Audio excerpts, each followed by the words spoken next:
Assalamualaikum warahmatullahi wabarakatuh. Jadi hari ini nama saya kan Halida.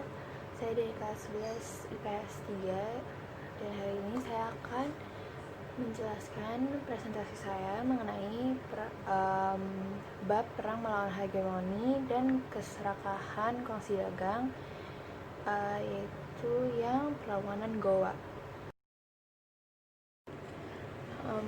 Perang Goa. Sultan Hasanuddin sangat menentang ambisi VOC yang memaksakan monopoli perdagangan di Goa. Benteng pertahanan dipersiapkan di sepanjang pantai. Beberapa dipersiapkan untuk melawan kesewenang-wenangan VOC. Begitu juga dengan VOC, mereka juga bersiap untuk menundukkan Goa. Politik divide et impera mulai dilaksanakan oleh VOC. Contohnya seperti VOC menjalin hubungan dengan seorang pangeran Bugis dari Bone yang bernama Arupalaka. Pimpinan VOC, Gubernur Jenderal Matsuyer, memutuskan untuk menyerang Goa. Pada tanggal 7 Juli 1667 terjadilah Perang Goa. Tentara VOC dipimpin oleh Cornelis Janson Spelman, diperkuat oleh pengikut Arupalaka dan ditambah orang-orang Ambon di bawah pimpinan Jonker van Manipa. Benteng pertahanan tentara Goa di Baranggang dapat diduduki oleh pasukan Arupalaka. Hal ini menandakan kemenangan pihak VOC atas kerajaan Goa.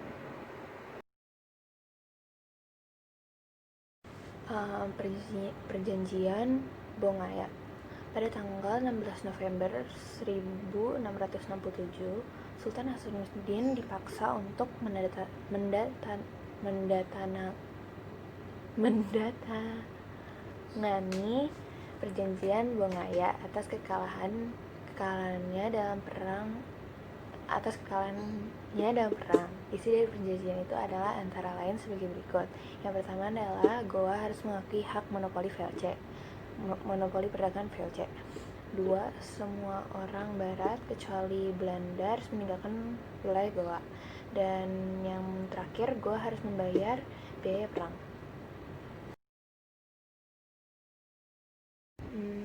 Kegagalan VOC mengendalikan perdagangan perairan Indonesia Timur yang dilakukan oleh orang Bugis Makassar menurut Heather Sutherland. Yang pertama adalah ketidakmungkinan membatasi perdagangan yang didukung dengan motif mencari untung dipadu dengan kondisi geografis yang sulit dipantau, sehingga mudah untuk melakukan penyelundupan dagang.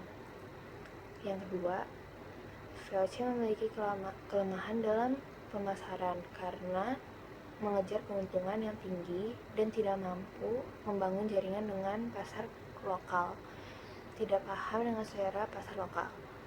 Yang terakhir, keterlibatan VOC dalam pembelian produk-produk lokal yang sangat kecil, termasuk produk-produk laut, sementara para pedagang Cina sangat menghargai produk-produk lokal dan produk-produk laut ini. Akhirnya VOC tidak mampu bersaing dengan pedagang Cina dan pribumi Singgih Trisulistiono, pasar surut jaringan Makassar hingga masa akhir dominasi kolonial Belanda dalam buku Indonesia dalam Arus Sejarah 2012. Dan yang terakhir, saya akan menjelaskan, akan menyebutkan raja-raja atau sultan yang pernah memimpin kerajaan Goa dan Talo.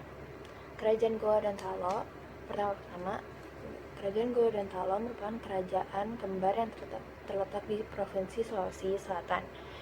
Kedua kerajaan ini letaknya berdekatan. Beberapa raja atau sultan yang pernah berkuasa pada masa kerajaan Gorontalo adalah sebagai berikut. Yang pertama adalah Kareng Matoya. Kareng Matoya merupakan raja Talo yang merangkap sebagai Mengkubumi kerajaan Goa dan bergelar Sultan Abdullah dengan julukan Awalul Islam. Yang kedua adalah Sultan Alauddin. Sultan Alauddin merupakan raja Goa yang memiliki nama asli Deng Manrodia. Raja Goa dan Talo disebut Raja Goa Talo disebut penguasa Dwi Tunggal. Mereka dengan gigih memimpin kerajaan. Nah, yang raja ketiga ini, sultan ketiga ini adalah Sultan Muhammad Said. Sultan Muhammad Said merupakan pengganti Sultan Alauddin. Ia meneruskan perjuangan ayahnya dan terus berjuang melawan Belanda. Ia wafat pada tahun 1653. Yang keempat adalah Sultan Hasanuddin. Sultan Hasanuddin adalah putra dari Sultan Muhammad Said yang memerintah pada tahun 1653 sampai 1669.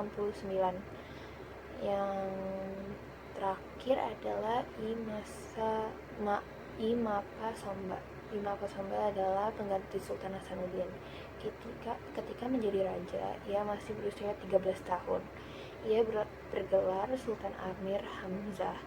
Dia wafat pada tanggal 7 Mei 1674. Penggantinya adalah Sultan Ali Namun. Kerajaan pada masa ini sudah tidak berkembang lagi. Tokoh sejarah yang terkenal pada masa kerajaan Gorontalo adalah Sultan Hasanuddin. Ia merupakan raja yang sangat gigih dalam melawan penjajah. Dia tidak mau diajak kerjasama. Dan penjelasan saya, terima kasih. Wassalamualaikum warahmatullahi wabarakatuh.